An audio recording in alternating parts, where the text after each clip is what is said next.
right, so one more time. Let's give it up for Backyard Comedy.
So, this story all begins at a birthday party.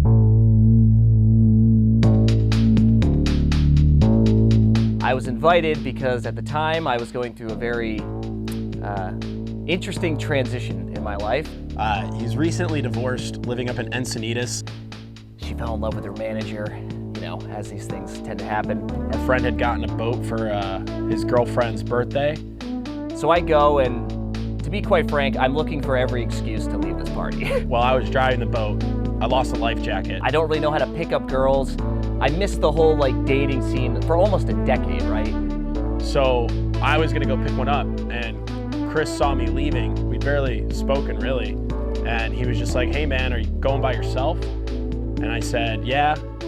He was like, "Well, you need a partner in crime." And I think he was probably a little weirded out by that. I thought it was kind of weird because we hadn't really talked or really gotten to know each other. I may have met him once before at a Super Bowl party, but essentially that's the first day I get to spend more than 20 seconds with the guy. We got stuck in traffic that day, so we ended up talking for about a good hour and a half, 2 hours in traffic, and just getting to know each other.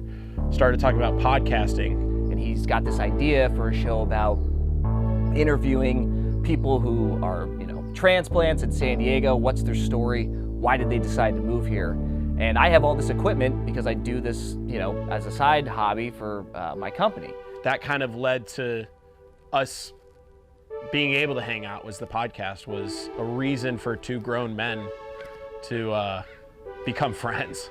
So we're like, all right, well, let's try and make an episode. So I invite him up to my place up in Encinitas, and it's kind of a shell of a place at that point. He wasn't living a very exciting life, and Encinitas is kind of where everybody goes to settle down. For a married guy, it made sense, but for a single guy just about to turn 30, it didn't make any sense to me. And Phil had kind of been pressuring me to hey man, you should think about coming down to Pacific Beach, and my brother's moving out, and maybe we can be roommates. And I'm like, dude, there's no way I'm moving in with some random guy that I've just met, essentially.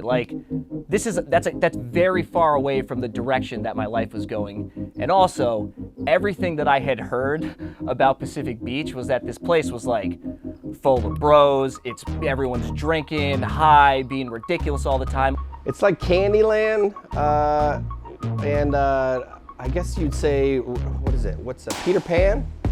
I guess I'd be like Peter Pan. I'm 40, I still live in Pacific Beach. It's, it's a fun town. You get to party, but it's young people, but it's also, it's a mix of everything. You got the beach, you have a bunch of bars, you have young bars, you have nice food. It's kind of a mix of a lot. But, it's the only place you can go where you can go with your friends, and then there's also 20-year-olds doing Jaeger bombs right next to you. It's just a mix of craziness. And there was this moment that him and I were out to dinner in Encinitas after filming a podcast, and I couldn't help but ask him, Look around. Like, what do you see? What's the average age of all the people in this restaurant right now? And he was like, I don't know, 45. And they all got kids, and it's all like young or old couples. And I was just like, yeah, dude, you got to get out of here. Like, you're not gonna have fun. You're missing out on what San Diego really is. And at that point, it just happened to be that my younger brother was moving back to Ohio. So I had a spot in my apartment, and that's where we started the conversation of, we should live together. And I just had this kind of like epiphany in that moment.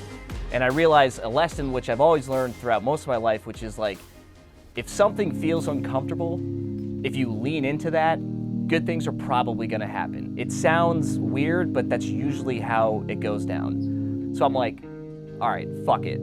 I'll do it. I'm gonna go move into this tiny room with stains on the ceiling and like just go full board head first into this whole new life.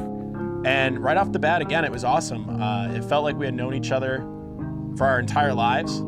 Things were simple, but we would have these late night sessions of just sitting around, having drinks and just chatting. The TV was never on, and we just kind of got to know each other. But what was interesting is like, before that even happens, many months before, right? I realized I'm on my own again, right? And after you think that you're gonna spend your life with someone and you've kind of created your whole perspective around the identity that you're gonna share with someone else, that you're gonna share your life with someone, that all blows up, and then you're just on your own and you're thinking like, what do I wanna do with all this time? Because like, I don't need to spend it on another person anymore, it's just me. What do I actually like to do? What do I love to do? And I'll never forget this day. It was like a couple hours after we essentially signed the paperwork of like, we're wrapping this thing up, we're never gonna see each other again. I go to this beach party, and again, I don't want to talk to people. Like I'm trying to like process a lot of stuff right now. So I just go out into the ocean and I'm just floating there by myself. And I'm doing the classic, like my arms are out, I'm staring up to the sky, and I'm like asking the universe, God, whoever is listening, or nobody, I'm like, what do I want to do? And I swear to you, in that moment, it was, I want to go do stand-up comedy, because I've always loved stand-up comedy. When I was back in Boston, living there, I joined the Improv Asylum. And then when I moved out here, I did a class briefly up in LA where, essentially the graduation of the class was you go do 5 minutes at the LA Improv. And I was like, I go through this, I do my show, and like, I didn't suck, and I got laughs, and it was a high, and I thought, shit, I really want to do this. But then life gets in the way and things start to happen. Well, now, that's all done. I have the open road.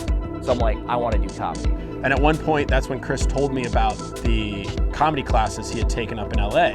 And I remember saying to him like, dude, I really need to like, I gotta pursue this comedy thing. It's very important to me.